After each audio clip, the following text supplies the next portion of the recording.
In this video, I'm going to show you how to make a poster easily using Adobe Express. Whether it's for an event, promotion, or personal project, Adobe Express makes designing quick and fun. First, open Adobe Express on your browser or app and sign in, or create a free account. Click on Create a New Project and select Poster from the template options.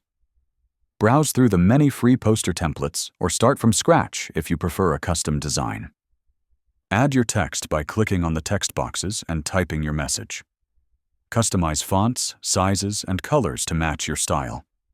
Use the Photos or Icons tab to add images, logos, or graphics. You can upload your own or choose from Adobe's free library. Adjust the layout by dragging elements around until your poster looks just right. When you're happy with the design, click the Download button to save your poster as a high-quality image or PDF. You can also share your poster directly on social media or get a shareable link. That's it. Now you know how to make an eye-catching poster easily with Adobe Express. If this video helped you, please like and subscribe for more simple and creative design tutorials.